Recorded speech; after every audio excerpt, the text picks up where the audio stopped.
Broadcasting live from Tech Square in Atlanta, Georgia, it's time for ATDC Radio, powered by Business Radio X. Now here's your host.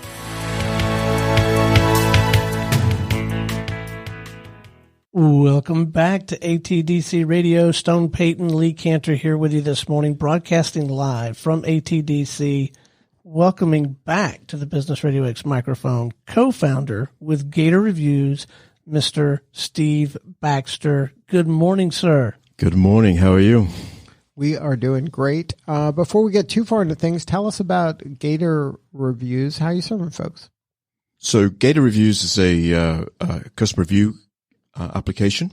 We founded that to solve for the issue of unknown customer identity. Mm-hmm. And we're doing quite well. We've been in business now for the past. Well, we launched the software just over 6 months ago, and since then we've got 32 customers signed up. So we're doing okay. So now, how does a customer leverage the platform? Well, it's a great question. I mean, the last thing the world needs is another reviews platform, right? I mean, how many customer review systems are out there? So the way that our customers leverage what we're doing is by, it might sound completely ridiculous, but it uses a scratch card. And the purpose of using this scratch card is, of all the things that we have experimented with, seen, and I've been in the reviews business for 13 years. Of all the vehicles that we've seen to solicit a review, to get somebody to respond and give you a review, this is by far the single most successful thing that I've seen. And so the way they engage is, you walk in, you buy your pizza, you walk out, right? Walk in, buy a bed, walk out. The way you engage is you walk in, you buy something, and the business gives you a scratch card. You scratch the card, you get a code. You go online, put your code in, and you found out if you won a prize. But before you figure out whether you won a prize or not, you're giving your identity and you're leaving a review. And that is soliciting somewhere between 40 to 60% response rates from the businesses that are using this. And it's not just about getting the review. Perhaps the most important thing is actually we're establishing the identity of your customer. And that's something that most businesses are having a really hard time doing. I say most businesses because, when was the last, think about all the conferences you've been to recently, and think about all the people that you're interviewing. Everybody's talking digital, e-commerce. Everything is like focused as if there's no more stores. But at the end of the day, 90% of all business, 90% of the money which leaves our pocket and goes to somebody else is going into a brick and mortar store. And in most cases, those businesses have no idea who their customer is. So this platform allows the business to capture their email, the actual human being that they came into their store, right? It builds a database for that. And it also captures a review of the store to be populated like on Google Reviews or whatever the appropriate review site is. Absolutely. That's precisely the point. And when you think about that 90% of all business being done in a brick and mortar store, and you think about how many of those interactions, just pause for a second. How many interactions do you do during the course of a week where you're giving somebody your money and they've got no idea who you are, right? And I'm going to make a bet. It's I would bet you, it's 9 out of 10 times, they have no idea who you are. And so when it comes to getting a review, there's only two ways to get a review. There's either a solicited way or an unsolicited way. Mm-hmm. Solicited, you're asking for it, but then you have to know who they are, right?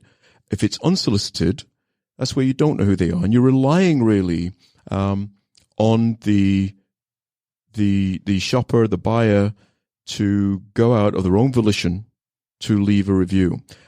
And that only happens in one circumstance, where you have operated in a way that is beyond their expectation. So you've either really upset them to the point, beyond their expectation, right? I mean, there are some businesses where you expect to be upset. Like, I could talk about AT&T right now and my internet issues of the past 3 or 4 days.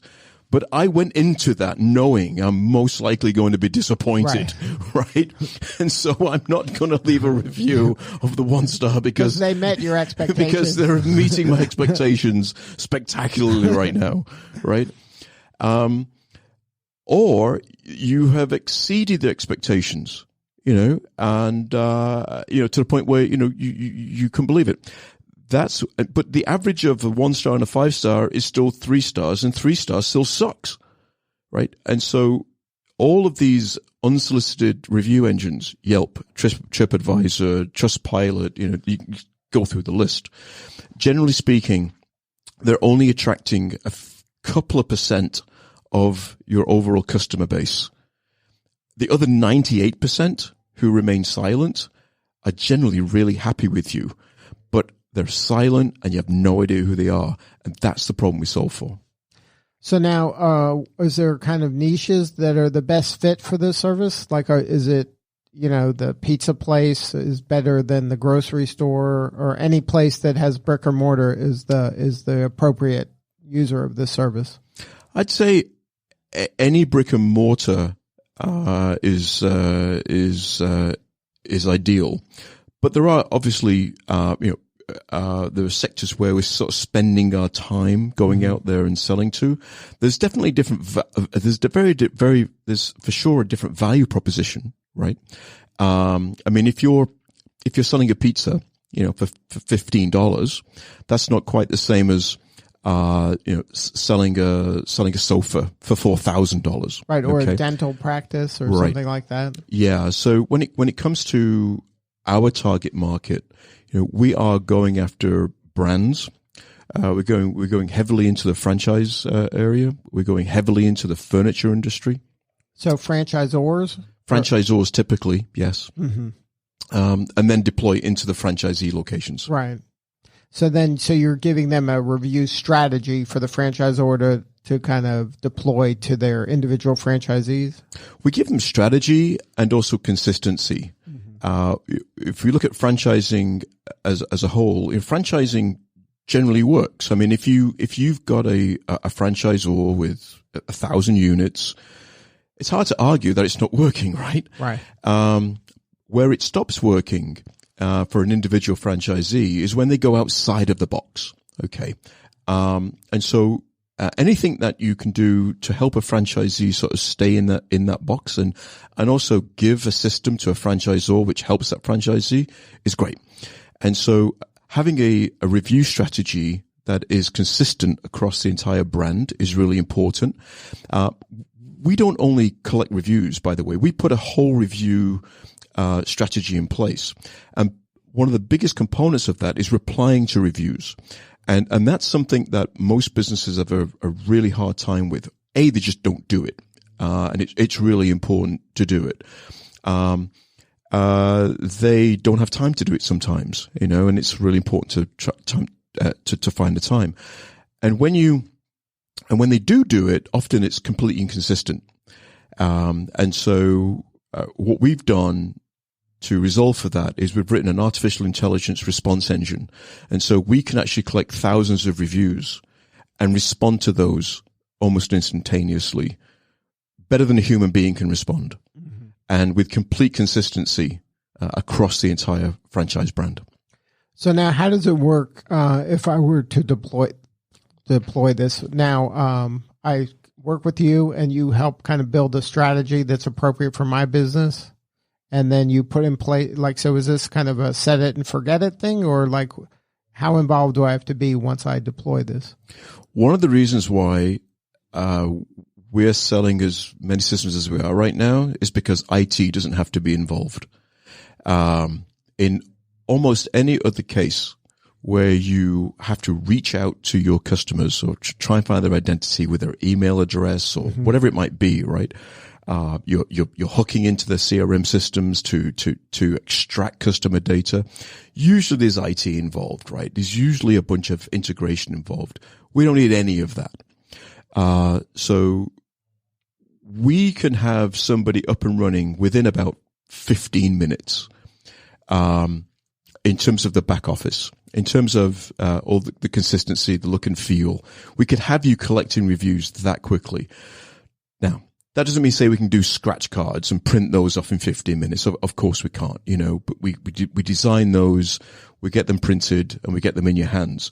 But the technical side of getting this up and running is extremely lightweight and very quick. Now, in my local market, you help design the scratch card, or are they all kind of similar? I just slap my brand on top of it, and then I just hand it to people as they come in. Is that how it works? And then that sends them then to the place to see if they won their prize, and then that collects the data and puts the review in the appropriate places? So scratch cards sounds pretty simple, doesn't it? There is a lot of sophistication built into these scratch cards. We don't print the prize necessarily. The reason why we have a code is because what we want is to make sure that these cards can be used across multiple locations. Right. So if you've got 1,000 locations, or one location, doesn't matter. But let's say you got 1,000 locations. We print one card that can be attributed to across all those thousands of locations. And because you've got that volume, the price comes down significantly. And that's a big component of this. On average, it costs a business about $1 to get a review. At scale, our solution is bringing that cost per review down to about 5 cents. Wow. And if you look at some of these bigger brands, where you've got millions of customers, it all adds up, right? If you're spending $1 a review, and we're a fraction of that price. And it's because our strategy when it relates to what this scratch card looks like. We print one card, we can put it in across all the locations. Each one is uniquely identified. We can attribute it to a location, so I know exactly where that scratch card was given out. We know exactly where the review needs to go. We know exactly what the prize was, and we can get into some analytics as well. One of the things what is the reason for this prize? What's the reason for it? There's two reasons for it. One, we're trying to encourage people to scratch the card and leave a review and give their identity. But the second thing is, it's just as important. In fact, to some people, it may be even more important, is you're trying to drive repeat business. So if you scratch this card and you've won 10% off, or you won a free soda, or whatever it might be, you're going back to the business. Right. And so we're driving up to 100% repeat business with these cards. And you might want to optimize for that. So if you've got a gift which is driving 100%, maybe it's a little bit too rich. Maybe 70% is the right number, right? And so you can dynamically change these incentives to get the right redemption rate. Right, without printing new cards. Without printing new cards. So you can test the prize. You can do A/B testing across locations, across prizes, across your entire network. Now, let's talk about the value. You mentioned the value of repeat customers. You mentioned the value of more engagement with that individual. Is there any website value as well? Is there any SEO value? That's a great question. So the SEO value of this cannot be understated. And in fact, to many of the customers, it's the SEO component which is even more important. We don't have a single customer that isn't already collecting reviews, right? They're either collecting them by soliciting them, or they're collecting them just because people are leaving reviews on Facebook, Google, whatever, right? But the SEO component of this is enormous, and here's why. Google takes your user-generated content into consideration when it comes into your ranking. And user-generated content is becoming more and more important to the Google algorithms. User-generated content are customer reviews. not just the customer reviews, but the replies to those reviews as well. And so those customers who are doing a really good job of collecting reviews, responding to the reviews, are doing better than those who are not. But there's another component to it, and it's local search. What we've also done with I say we talk about whole review strategy. Part of our review strategy is a store locator as well. So we've built a very sophisticated but lightweight store locator system, which sits underneath this. And all of our reviews that we're collecting for people sit on top of these local store locator pages. And they all link together as well. That has a massive impact on your SEO. So we're doing every single thing that Google wants you to do with respect to user-generated content and reviews as part of our application. And that's just built into the service. I don't have to do more. Once I sign up and I'm using your service, all that stuff is coming along for the ride. That's exactly right. You get all of that as part of the process. Mm-hmm. Now, how do you decide where the appropriate places to put the reviews are? That's another great question. We leave the vast majority of that decision up to our customers. We know where to put it in terms of your best SEO, and we take care of that. We syndicate these reviews into Google. We connect to your Google My Business page, and we generally can bring an improved GMB strategy as well to our businesses, to our customers. So we take care of that. All the places it should go, it goes to, and we do that automatically. But in terms of, do you want it streamed to your website? Do you want it going to your Facebook page? Do you want a widget on your website? So you can make a widget that has like a scrolling. That's it. 5-star review, 4-star, or whatever. Absolutely. All of that stuff in terms of how you want to repurpose the review for your own benefit, your own marketing or whatever it might be. That's entirely up to you. And then again, you're going to work with me to optimize it for whatever my specific needs are. Yes. And by optimize, it doesn't have to necessarily just be a review. It can be a customer survey. Remember, what we're solving for here is unknown customer identity, and establishing that identity and establishing a one-to-one relationship with that customer. And when you go down this path, the number of use cases just start to fall out of it. I'll give you one example. You mentioned pizza before. So currently, about 20% of all food is delivered by some kid on a moped, right? And the delivery services are capturing the review and also the identity of the customer. And I'm not sure if all the restaurants are realizing this, but it's that analogy of the frog in water being, being slowly boiled, right? But that's what's happening. And over the next 5 years, you'll probably see these deliveries moving to, say, 50%. Mm-hmm. And you're going to see these delivery services open their own commissary kitchens. Right. Okay? You're already seeing that. We're already seeing that, right? You're just going to see more of it, right? And so, over time, that customer relationship is going to be owned by that delivery service. Is also going to be making the food. And so imagine this. You're a restaurant. You've put the food in the bag. You put one of our scratch cards in the bag.